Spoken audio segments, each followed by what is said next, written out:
Class 9th chemistry का topic atoms and molecules. ठीक है, तो हम सबसे पहले इस चैप्टर में पढ़ेंगे लॉज ऑफ केमिकल कॉम्बिनेशन। जिस लॉ के अकॉर्डिंग केमिकल्स कंबाइन होते हैं, जो हम वो पढ़ेंगे। ठीक है, तो सबसे पहला लॉ होता है लॉ ऑफ कंजर्वेशन ऑफ मास। तो ये क्या होता है, मास can neither be created not be destroyed in a chemical reaction. इसका मतलब क्या होगा, अगर मेरे पास कोई भी केमिकल रिएक्शन हो रही है, सपोज मेरे पास ए प्लस बी, इससे मुझे क्या मिल रहा है, ए बी। ठीक है, तो इसमें जो ए का मास मान लिया पहले 5 ग्राम था। ठीक है, बी का मास पहले कितना था, 5 ग्राम था। ठीक है, तो इन दोनों का जो मास बनेगा वो टोटल कितना बनेगा, 10 ग्राम। ठीक है, according to law of conservation of mass. क्यों? क्योंकि मास क्रिएट भी नहीं हो सकता और मास डिस्ट्रॉय भी नहीं हो सकता। ऐसा नहीं होगा कि इन दोनों का ऐड होने के बाद ये 11 ग्राम हो जाए, या फिर ये भी नहीं होगा इन दोनों का ऐड होने के बाद ये सिर्फ 9 ग्राम बचे, कम हो जाए मास, तो ऐसा नहीं होगा। ठीक है, ये पहला लॉ था। दूसरा लॉ है लॉ ऑफ कांस्टेंट प्रोपोर्शन या फिर law of definite proportion. The elements are always present in a definite proportion by mass in a chemical substance. जो एलिमेंट होते हैं वो हमेशा एक डेफिनेट प्रोपोर्शन में ही प्रेजेंट होते हैं बाय मास कोई भी केमिकल सब्सटेंस के अंदर। अगर मेरे पास मान लिया H2O है, ठीक है, तो उसके अंदर 1:8 के रेशियो में एक मास में ही हाइड्रोजन और ऑक्सीजन मुझे मिलेगा। ऐसा नहीं होगा कि उनका रेशियो कभी 2:7 हो जाए, ऐसा पॉसिबल नहीं है। ठीक है, यानी कि for example hydrogen and oxygen are present in water in a ratio 1:8।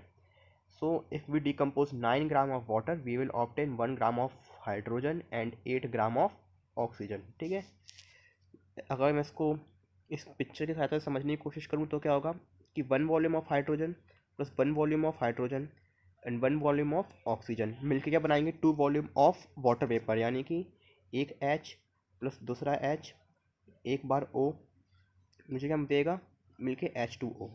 ठीक है, तो मुझे H2O देगा। तो इसके अंदर इसका क्या होगा, हाइड्रोजन का तो 1 होगा मास। ठीक है, और 1 हाइड्रोजन का ही होगा, दूसरे वाले का भी।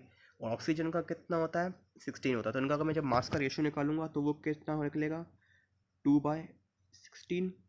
यानी कि ये किसके इक्वल हो गया, 1:8 के बराबर हो गया। ठीक है, अब हम पढ़ते हैं द एटॉमिक थ्योरी। तो John Dalton proposed an atomic theory which acted as explanation of above two law. As per theory, all matter, whether it is in an element, a compound, or a mixture, consist of tiny invisible particles called atoms। ठीक है, तो अब क्या हुआ, John Dalton जो एक scientist था उसने एक एटॉमिक थ्योरी दी। उसके अकॉर्डिंग दुनिया में जो भी चीज़ें बनी हुई हैं, सब कुछ जो मैटर्स है, ठीक है, वेदर वो कंपाउंड हो, एलिमेंट हो या मिक्सचर हो, ठीक है, वो सब एक बेसिक यूनिट से बना है जो कि हमें दिखती नहीं है नेकेड आई से। वो क्या है बेसिक यूनिट, उसको हम कहते हैं एटम। ठीक है, तो सबसे छोटी जो यूनिट है, बिल्डिंग ब्लॉक जो होगा किसी भी चीज़ का, वो क्या होगा, एटम होगा। अब उसका मॉडल कैसा था, उसके अकॉर्डिंग एटम एक स्फेयर टाइप का होता है, जैसे कि सॉलिड स्फेयर मॉडल उसने दिया था। ठीक है, और प्रपोज बाय था जॉन डाल्टन। अब हम देखते हैं कि पोस्टुलेट कौन सा इस थ्योरी के था, postulate of atomic theory by John Dalton. The matter is made up of tiny particle called atoms that can not be divided. Matter tiny particle से बना होता है, जिन्हें एटम कहते हैं, जो कि और फर्दर डिवाइड नहीं होते हैं। ठीक है, atom are formed or destroyed during a chemical reaction. Atoms atom never formed or destroyed during a chemical reaction. Atoms कभी भी बनते भी नहीं हैं और ख़त्म भी नहीं होते हैं एक केमिकल रिएक्शन के अंदर। ठीक है, ये भी हमें समझ में आ गया। अब क्या होगा, atoms of an element exhibit same nature, they have the same size, same mass and the same character. अगर मैं इसका एग्जांपल देखूं, जैसे अगर मेरे को बोला गया है कि ऑक्सीजन के कितने भी एटम होंगे, ठीक है, इस दुनिया में, उन सबका सेम क्या होगा, नेचर उनका सबका सेम होगा। ठीक है, और उन सबका क्या होगा, उन सबका सेम साइज़ होगा, उन सबका सेम मास होगा, उन सबका सेम कैरेक्टर होगा। ठीक है, और उसी प्रकार अगर मैं हाइड्रोजन का बोलूँ तो जितने भी हाइड्रोजन के एटम होंगे इस दुनिया में, ठीक है, तो या दुनिया के बाद कहीं पे भी, तो वो सब का nature, character, size and mass सब कुछ सेम होगा। ठीक है, अब अगला पॉइंट क्या है, atom of different element exhibit variant nature, they do not have same characteristics. यानी कि डिफरेंट एलिमेंट के जो एटम होते हैं उनका नेचर अलग अलग होता है। यानी कि नाइट्रोजन के एटम का नेचर और हाइड्रोजन के एटम का नेचर अलग अलग होगा। ठीक है, atom for compounds by combining in a ratio of whole numbers. Atom जो होते हैं वो एक होल नंबर में कंबाइन होके हमें कंपाउंड्स बना के देते हैं। ठीक है, अब इसका मतलब क्या हुआ, यहाँ पे अगर एग्जांपल में देखूँ तो 1 oxygen atom at 60 mass unit each, यानी कि 60 मास यूनिट प्लस यहाँ पे 2 मास यूनिट का अगर मैं हाइड्रोजन ले लूँ 1 1 करके, ठीक है, तो क्या होगा, मुझे 18 मास यूनिट का एक H2O का वाटर मॉलिक्यूल मिलेगा। ये हमेशा ही पॉसिबल होगा, ऐसा ही हमेशा होगा। इसका मतलब कभी ये नहीं होगा कि ये कभी 16 की जगह ये 17 मास यूनिट हो जाए, ठीक है, और ये 2 की जगह यहाँ पे 3 हो जाए या फिर 8 हो जाए, ठीक है, ऐसा नहीं होगा। ये हमेशा एक डेफिनेट प्रोपोर्शन में ही रिएक्ट करेंगे, ठीक है। A compound contains a constant number and kind of atoms. इसका मतलब क्या हुआ, अगर मेरे पास सपोज CH4 है, ठीक है, तो CH4 के अंदर हमेशा कार्बन का एटम एक ही रहेगा, हाइड्रोजन के एटम कितने रहेंगे, 4 ही रहेंगे, यानी कि compound contain a constant number of and kind of atoms, ठीक है।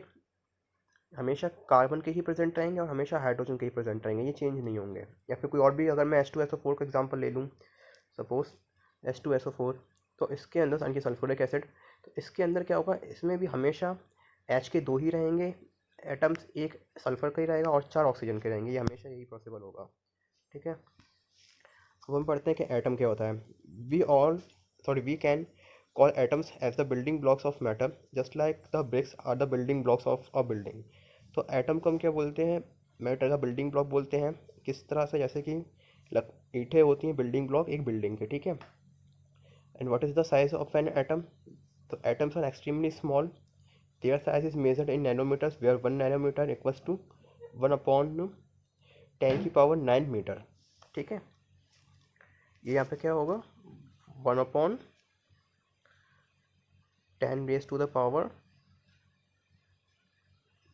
मीटर, ठीक है। अब क्या होता है, एटम क्या बिल्डिंग ब्लॉक है मैटर का, तो यानी कि सबसे पहले एटम बेसिक यूनिट होगी, उससे क्या बना मॉलिक्यूल, मॉलिक्यूल से क्या बने DNA वगैरह, कार्बन के जो बाकी कंपाउंड्स होते हैं, हमारे टिश्यूज़ वगैरह बने, उससे हमारे बॉडी के ऑर्गन्स बने, उससे और हम बने, ठीक है। या फिर कोई ऑब्जेक्ट होगा तो उसमें भी यही होगा, पहले उसके मॉलिक्यूल बनेंगे, फिर वो मॉलिक्यूल कंबाइन होकर एक हो सकता है कंपाउंड बना लें, फिर वो जुड़ जुड़ के एक पूरा क्लस्टर बनाएगा, ठीक है, पूरा क्रिस्टल स्ट्रक्चर बनेगा, फिर उससे जुड़ जुड़ के पूरा हमें जो ऑब्जेक्ट मिलेगा, ये भी हो सकता है। अब आते हैं द एटॉमिक मास, कि एटॉमिक मास क्या होता है, ठीक है। It is indeed difficult to evolute the mass of an atom since the size of an atom is relatively small. Therefore, scientists started evaluating the mass of an atom by comparing it with the mass of standard carbon-12 atom is considered as the standard atom for calculating mass। अब हुआ क्या, कोई भी atom जो होता है बहुत छोटा होता है, बहुत ही ज़्यादा छोटा होता है, तो उसका मास जो होता है वो बहुत कम होता है, तो हमसे प्रैक्टिकल वे में हर जगह पॉसिबल नहीं होता लिखना वगैरह, ठीक है, प्रैक्टिकल वे में कैलकुलेशन उसको यूज़ करना पॉसिबल नहीं होता है। तो करते क्या, हमने क्या किया, साइंटिस्ट ने एक तरीका निकाला कि उन्होंने कार्बन-12 जो होता है, ठीक है, उसको उन्होंने एक स्टैंडर्ड मान लिया उसके मास को, ठीक है। अब क्या किया, its atomic mass is 12U, ठीक है, उसका एटॉमिक मास जो होता है वो 12 एटॉमिक मास यूनिट मतलब बराबर होता है, ठीक है, कार्बन-12 का। Thus we can say that one atomic mass unit is the mass of 1/12th the mass of carbon-12 atom। Here is a list of atomic masses of few elements। तो अब क्या हुआ कि वन एटॉमिक मास यूनिट यानी कि 1U किसके बराबर हुआ, 1/12 ऑफ मास ऑफ कार्बन-12, ठीक है। कार्बन-12 क्या होता है, कार्बन का एक आइसोटोप होता है, तो इसका जो मास होगा, ठीक है, उसी के 1/12 जब मैं कर दूंगा, ठीक है, तो मुझे क्या मिलेगा, एक 1U के बराबर होगा, ठीक है। और इसके कंपैरेटिवली मैं निकालता हूँ बाकी अदर एलिमेंट्स का मास, तो हाइड्रोजन का क्या होगा 1U, कार्बन का क्या होगा 12U, नाइट्रोजन का 14U, इस तरह से मुझे पूरी टेबल मिलेगी ये वाली, ठीक है। अब क्या आता है मॉलिक्यूल, कि मॉलिक्यूल क्या होता है, तो a molecule is a collection of various atoms that combine chemically with each other. Molecule क्या होता है, कलेक्शन होता है अलग अलग तरह के एटम्स का जो कि केमिकली कंबाइन होकर मुझे मिले होते हैं, ठीक है। These atoms are bounded together by certain force of attraction, और ये किससे जुड़ते हैं, सर्टन फोर्स ऑफ अट्रैक्शन से, यानी कि फोर्स ऑफ अट्रैक्शन को उसको हम क्या बोलते हैं, उसी को हम बोलते हैं बॉन्ड। क्या बॉन्ड, एक जैसे यहाँ पे आप पिक्चर देखते हैं, ये बॉन्ड से जुड़े हुए हैं अलग अलग एलिमेंट एटम्स, ठीक है। और ये पूरा एक जो मुझे मिला ये पूरा मॉलिक्यूल हो गया, ठीक है। अब सपोज अगर मेरे पास कोई रिएक्शन हो रही है, कार्बन प्लस 4 मेरे पास हाइड्रोजन है, तो मुझे क्या मिलेगा, CH4, ठीक है, ये मुझे मिलेगा। इसमें कार्बन का एक एटम और 4 हाइड्रोजन का एटम रिलेट करके एक मुझे मीथेन का क्या दे रहे हैं, मॉलिक्यूल दे रहे हैं। ठीक है, तो अब हम इसमें मॉलिक्यूल्स ऑफ एलिमेंट्स, तो the molecules of an element are formed by combination of similar types of atom.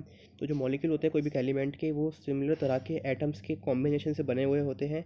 इसका अगर मैं एग्जांपल देखूँ, helium is made up of only 1 atom while oxygen made up of 2 atoms.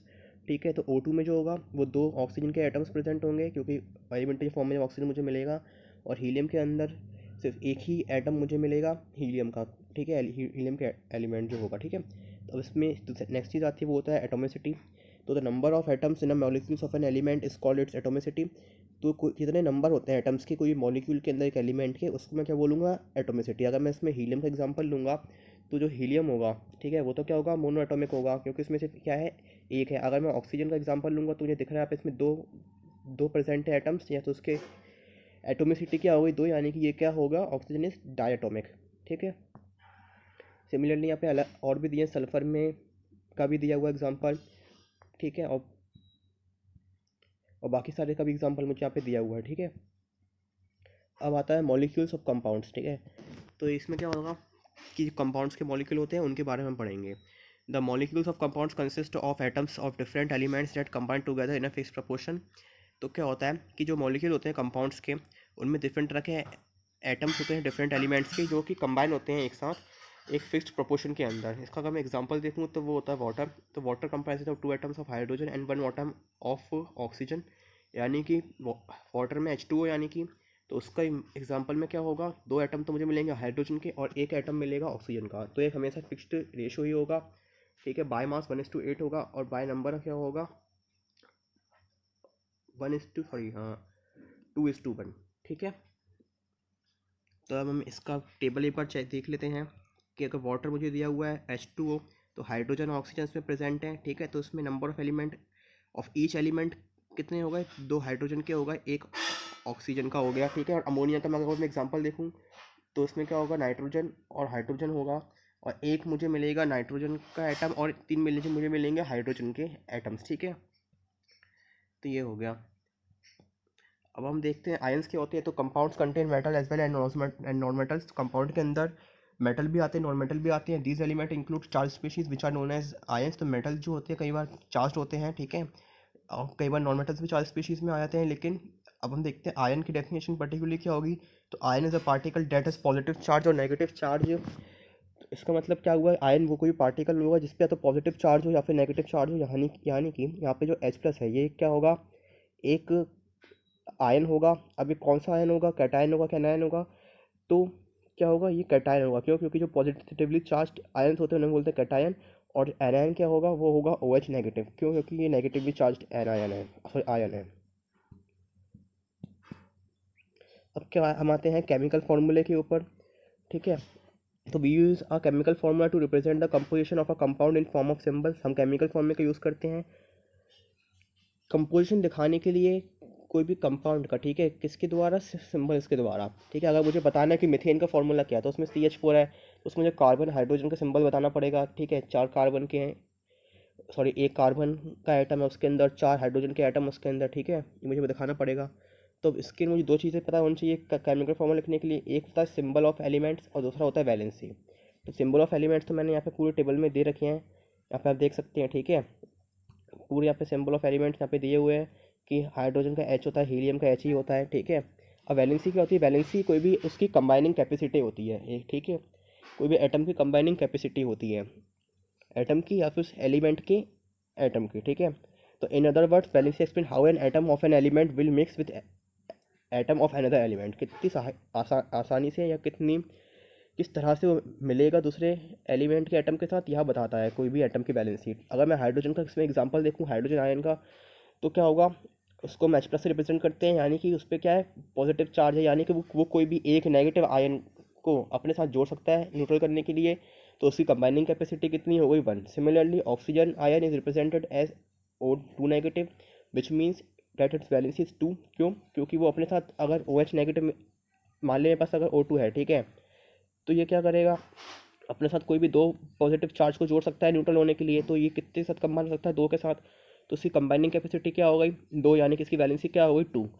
ठीक है, यहाँ पे list दी हुई है पूरी आपको वैलेंसी की। यहाँ पे कि हाइड्रोजन की 1 होती है, हीलियम की 0 क्यों होती है, क्योंकि ये न्यूट्रल गैस होती है। सिमिलरली नियॉन की भी वैलेंसी 0 होगी क्योंकि ये भी न्यूट्रल गैस होती है। और बाकी सबकी वैलेंसी की यहाँ पे पूरा चार्ट दिया हुआ है। ठीक है, अब हम आते हैं फार्मूला कैसे लिखते हैं और सिंपल कंपाउंड्स के। तो फार्मूला लिखना कोई बड़ा मुश्किल काम नहीं है।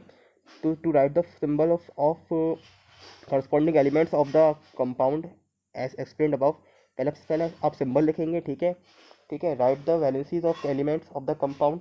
अब उनकी वैलेंसीज आप उनके नीचे लिख दीजिए। फिर उसके बाद करेंगे क्या करेंगे, cross over the valencies of element, उनकी वैलेंसीज को क्रॉस ओवर कर दीजिए। ठीक है, अब यहाँ पे हम एक बार एग्जांपल्स भी देख लेते हैं उनके कि कैसे ये होगा।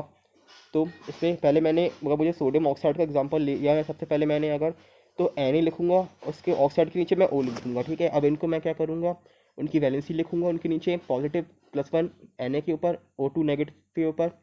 ठीक है, 2 नेगेटिव आएगा किसके नीचे, ऑक्सीजन के नीचे। तो अब इनको फिर क्या किया मैंने, क्रॉस ओवर कर दिया एक बार, तो मुझे क्या मिला Na2O। सिमिलरली अगर मैं एल्यूमिनियम क्लोराइड का देखूंगा तो Al पे कितना +3 चार्ज है, Cl पे -1 चार्ज है। तो इन दोनों को मैं क्रॉस ओवर कर दूंगा तो मुझे क्या मिलेगा, AlCl3। Thank you.